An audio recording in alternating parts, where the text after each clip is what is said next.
Assalamualaikum warahmatullahi wabarakatuh.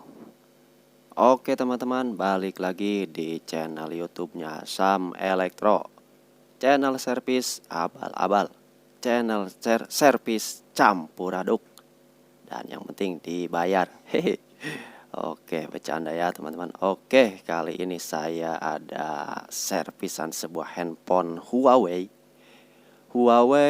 Nova 3i ya, tipenya itu Huawei Nova 3i kalau tidak salah. Dan handphone ini saya rasa cukup bagus ya untuk speknya. Kalau saya searching di internet, itu speknya RAM-nya kalau nggak salah 4 GB dan internalnya kurang lebih 120 gigaan. Tapi ada juga yang internalnya di bawah itu ya. Oke, mohon maaf agak jelimet juga nih ngomongnya. Oke, ya seperti ini bentuknya. Cukup keren lah. Jadi dia seperti kaca ya. Tapi ini bukan kaca sih. Oke, kerusakan handphone ini yaitu handphonenya bisu ya teman-teman. Jadi untuk buzzernya itu tidak keluar suaranya, atau untuk loudspeaker itu tidak keluar. Dan langsung aja kita akan coba tes suaranya. Dan sebelumnya saya sudah meminta sandinya, karena untuk mengetes sebuah buzzer tentunya kita harus menghidupkan musik atau suara pada handphone ini ya. Oke, saya akan coba hidupkan musiknya. Oke, volumenya sudah saya polkan ya. Dan saya akan coba apakah handphone ini benar-benar bisu. Oke, sebentar. Nah, di sini saya dekatkan ya ke alat perekam saya, handphone ini, dan memang tidak ada suara sama sekali. Jadi tidak ada suaranya, alias bisu tak bicara. Oke, mohon maaf bercanda ya. Dan langsung saja saya akan matikan handphonenya. Dan tentunya saya akan lakukan pembongkaran untuk mengecek mesinnya. Karena kalau tadi bongkar, tentunya kita tidak bisa mengecek mesinnya. Oke, saya akan bongkar handphonenya.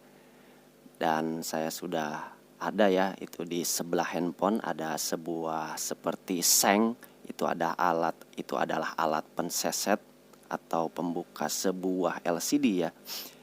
Dan untuk handphone tipikal handphone Huawei ini itu agak ribet ya. Untuk melepas sebuah casing aja kita harus menggunakan blower, karena casingnya ini menggunakan lem. Jadi ya bukan bermaksud menggurui ya, khususnya untuk teman-teman ya, hati-hati untuk pembongkaran casing seperti ini. Dan tentunya casing yang dilem itu tidak hanya diterapkan pada merek handphone yang saya kerjakan ini. Ada juga handphone merek yang lain yang menggunakan lem ya, atau back casingnya itu ditempel menggunakan lem. Jadi memang agak sedikit ribet, kurang ajar. Tapi tidak masalah, itu adalah resiko seorang teknisi handphone dan kita harus syukuri saja ya. Dan tentunya mohon maaf, saya lupa tidak membaca doa. Bismillahirrohmanirrohim. Saya akan seset aja nih casingnya. Dan untuk pensesetan atau pembongkaran casing seperti ini ya harus hati-hati ya, karena di dalamnya takutnya ada sebuah fleksibel Dan kalau tidak, jadi jangan terlalu ke dalam ya memasukkan alat sesetnya. Jadi sedikit-sedikit saja, karena ada sebuah fleksibel penghubung mesin bawah dan atas, dan juga fleksibel LCD. Nah, yang paling ditakutkan itu fleksibel LCD ya, karena tentunya untuk LCD handphone Huawei Nova 3i ini harganya wah lumayan mahal ya. Jadi emang harus ekstra hati-hati ya, khususnya untuk teman-teman yang pemula, dan saya juga memang bukan ahli ya, tapi ya kita saling berbagi saja. Berbagi ilmu itu kan tak bagus ya daripada berbagi dosa. Hehe. Oke, mohon maaf. Bukan ceramah ini ya. Oke, saya lanjutkan untuk saya seset. Jadi pelan-pelan saja, dan memang harus sedikit bersabar ya. Jadi jangan terburu-buru. Walaupun casingnya ini memang bukan kaca ya. Apalagi yang casingnya dari kaca itu harus lebih hati-hati. Karena kalau tidak hati-hati ya bisa aja casingnya jadi pecah.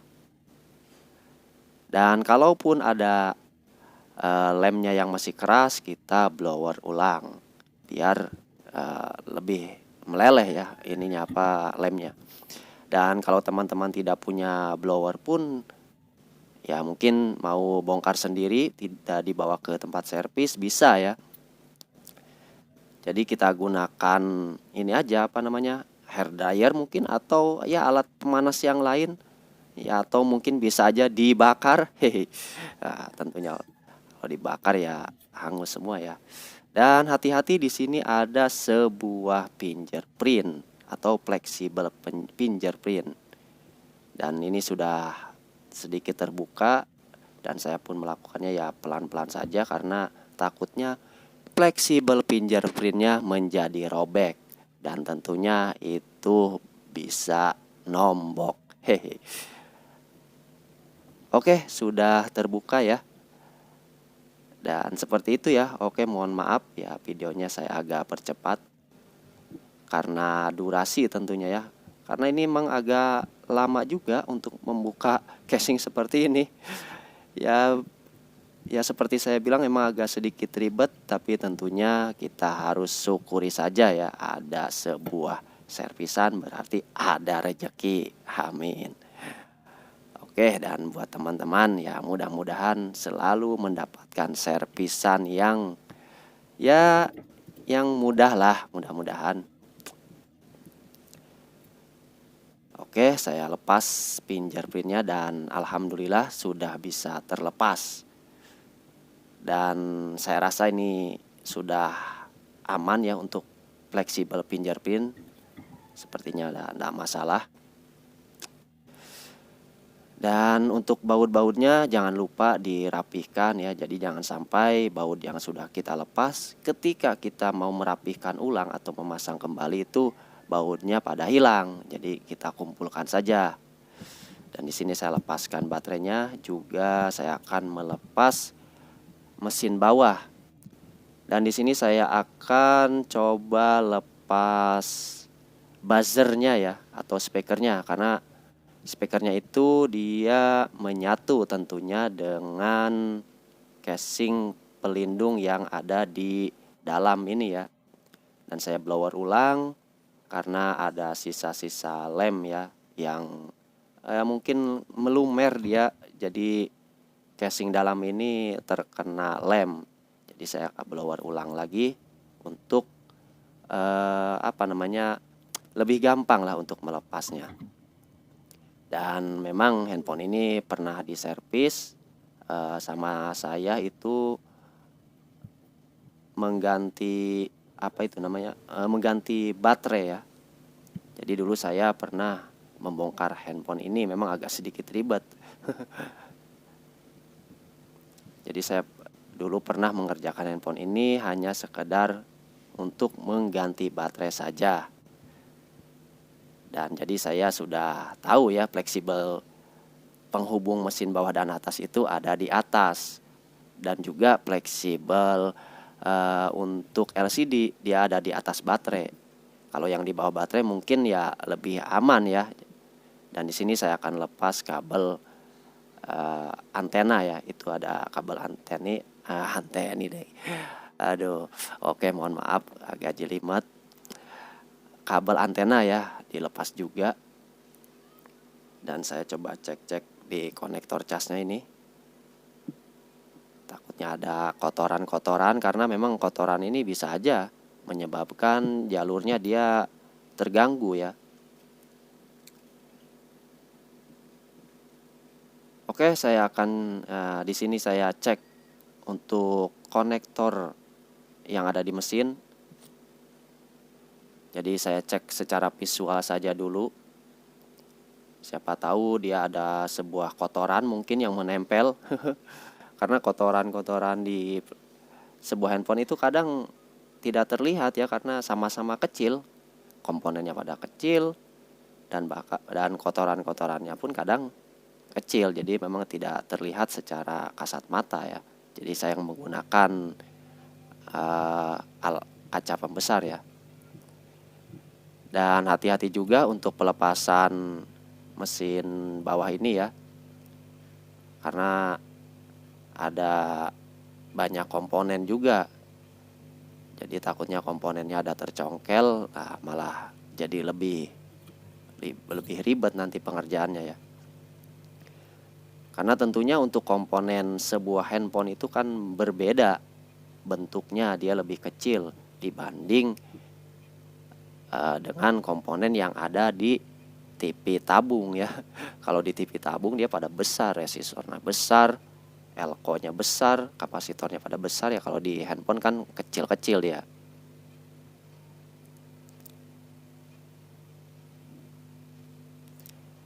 Dan saya perhatikan lagi, takutnya ada ya, mungkin ada siapa tahu ya ada komponen yang gosong sehingga buzzer ini menjadi bisu kan, bisa saja. Jadi pengecekan secara visual ini memang penting ya.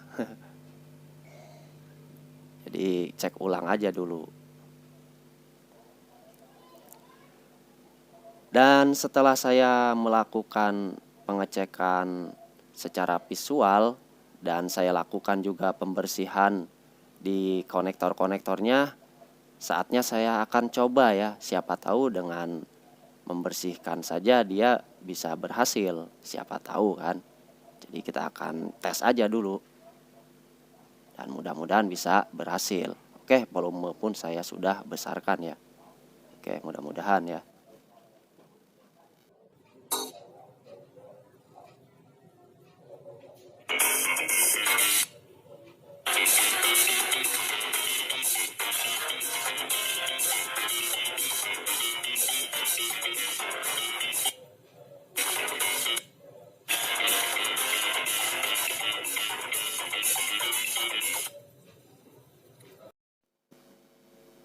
Dan setelah saya lakukan pembersihan di bagian konektornya, ternyata suaranya itu bisa keluar ya teman. Namun keluarnya itu sambil ditekan. Jadi saya lakukan penekanan di bagian konektornya, dia keluar suaranya dan bisa normal. Berarti kemungkinan memang bisa jadi konektor yang terhubung ke jalur speaker itu bermasalah. Bisa jadi dia itu hanya kendor ya. Dan dikarenakan kemungkinan kendor, jadi saya akan lakukan metode penjamperan ya, atau penyambungan ulang ya. Oke, nanti saya akan lihatkan. Dan di sini saya sudah melakukan penjamperan atau penyambungan dengan menggunakan kabel jumper tentunya. Dan jalurnya saya solder atau saya sambungkan di konektor fleksibel ya, penghubung mesin bawah dan atas. Jadi untuk jalurnya itu saya langsungkan saja, saya sambungkan dari fleksibel ke jalur. Nah, jalur ini ya, jalur speaker. Jadi situ ada pin yang terhubung ke speaker. dan bisa diperhatikan memang jalurnya sangat kecil sekali ya. Dan buat teman-teman yang mungkin pemula, ya belajarlah menjumper seperti ini. Karena memang agak sedikit sulit ya, karena jalurnya kecil.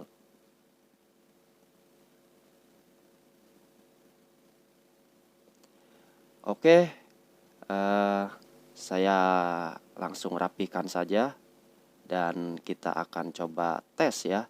Apakah dengan menjumper bisa keluar suaranya dengan normal ataukah tidak. Dan mohon maaf, ini ada kabel jumpernya ya, terlihat keluar, tapi itu aman ya, tak masalah. Karena tadi saya mau waktu menjumper dengan kabel yang pendek itu agak kesulitan. Jadi saya menggunakan kabel yang sedikit panjang aja. Yang penting mah bisa di jumper atau disambung langsung. Oke, saatnya kita akan coba tes suaranya. Hehe. Mudah-mudahan handphone bisu ini bisa keluar suara, bisa ngomong lagi. Hehe. Oke, saya putar musik. Dan kita akan coba tes ya suaranya. My skin for the card, yeah, I believe it. Oh, the past is everything we were. Don't make us who we are. Dan ternyata speaker handphone yang tadinya bisu sekarang sudah bisa mengeluarkan suara. Berarti metode penjamperannya berhasil. Hehe. Oke teman-teman. Mungkin selanjutnya saya akan memasang ulang back casingnya, dan saya akan bersihkan sisa-sisa lemnya, karena kalau tidak dibersihkan sisa-sisa lemnya itu tidak akan rapi atau tidak akan presisi untuk back casingnya ya. Oke, memang agak sedikit ribet handphone ini, kurang ajar. Oke, tapi tak masalah karena itu resiko seorang teknisi handphone. Oke, mungkin itu saja. Semoga bermanfaat, khususnya buat teman-teman yang pemula. Saya akhiri. Wassalamualaikum warahmatullahi wabarakatuh. Mantap.